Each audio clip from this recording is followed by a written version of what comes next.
नमस्कार दोस्तों, स्वागत है आपका एक कदम अध्यात्म की ओर में। दोस्तों, एक ऐसा राजा था जो अपने आप को कृष्ण बताता था। वह अपने आप को भगवान विष्णु का अवतार कहता था। वह लोगों से अपनी पूजा करने के लिए कहता था। वह असली कृष्ण को नकली कृष्ण बताता था। आइए जानते हैं उस राजा के बारे में जिसने कृष्ण भगवान को भी चुनौती दे दी। उस राजा का नाम पौंड्रक था। महाभारत और भागवत पुराण में राजा पौंड्रक की कथा बताई गई है। राजा पौंड्रक ने खुद को असली कृष्ण घोषित कर रखा था। वह स्वयं को भगवान विष्णु का अवतार बताता था। वह पुंड्र देश का राजा था और कुछ लोक कथाओं में उसे काशी का राजा भी बताया गया है। अपने देश में यह पुरुषोत्तम के नाम से विख्यात था। इसके पिता का नाम वसुदेव था, इसलिए वह खुद को वासुदेव श्री कृष्ण कहता था। उसके पास कुछ मायावी शक्तियां थीं। राजा पौंड्रिक खुद को कृष्ण मानता था, इसलिए उसने अपने पास सुदर्शन चक्र और बंसी भी रखी हुई थी। उसने अपना पूरा वेश श्री कृष्ण की तरह कर रखा था।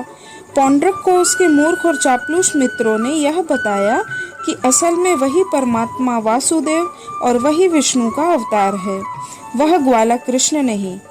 राजा पौंड्रिक ने अपना पूरा वेश श्री कृष्ण की तरह बना लिया था, इसलिए उसने नकली चक्र, शंख, तलवार, मोर मुकुट, कौस्तुभ मणि, पीले रंग के वस्त्र पहनकर खुद को कृष्ण कहता था। एक दिन उसने भगवान कृष्ण को यह संदेश भेजा कि पृथ्वी के समस्त लोगों पर अनुग्रह करके उनका उद्धार करने के लिए मैंने वासुदेव नाम से अवतार लिया है। भगवान वासुदेव का नाम एवं वेश धारण करने का अधिकार केवल मेरा है।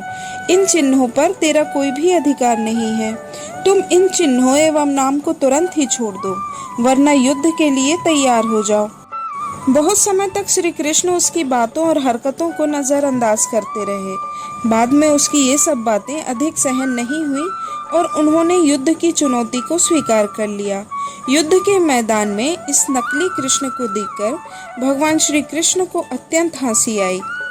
युद्ध के मैदान में भी राजा पौंड्रिक भगवान श्री कृष्ण का अपमान करने लगा। उसने श्री कृष्ण को कहा कि तू इतना भी शक्तिशाली नहीं है कि तू मेरा वध कर सके। तू तो मेरे सुदर्शन चक्र को चुराकर खुद को बलवान समझता है। यदि तुझ में हिम्मत है तो मेरा सुदर्शन चक्र मुझे वापस कर दे। इस तरह पौंड्रिक ने श्री कृष्ण को कई प्रकार से अपमानित किया। फिर भगवान श्री कृष्ण और पौंड्रिक के बीच भयंकर युद्ध हुआ। ये युद्ध काफी समय तक चला। युद्ध के दौरान पौंड्रिक की तरफ से बहुत सारे योद्धा मारे गए। जब पौंड्रिक अकेला बचा तब भगवान श्री कृष्ण पौंड्रिक से बोले, पौंड्रिक, तुम मुझसे अपना सुदर्शन चक्र मांग रहे थे ना? लो, मैं तुम्हें तुम्हारा सुदर्शन चक्र वापस करता हूँ। इतना कहकर भगवान श्री कृष्ण ने अपना सुदर्शन चक्र पौंड्रिक की ओर छोड़ दिया। यह देखकर पौंड्रिक मुस्कुराने लगा और उसने अपनी अंगुली उठा ली ताकि भगवान श्री कृष्ण की भांति ही वह भी सुदर्शन चक्र को अपनी अंगुली में धारण कर सके। परंतु जैसे ही पौंड्रिक ने सुदर्शन चक्र को उंगली में पहना, उसका भार बढ़ने लगा और फिर अंत में उसी सुदर्शन चक्र में पौंड्रिक समा गया। इसके बाद सुदर्शन चक्र वापस भगवान श्री कृष्ण की अंगुली में आ गया और भगवान श्री कृष्ण द्वारिका चले गए। तो दोस्तों, आपको कहानी कैसी लगी? अगर वीडियो पसंद आई हो तो आप कृपया इसे देखें और शेयर भी करें और साथ ही सब्सक्राइब जरूर करें। धन्यवाद। नमस्कार।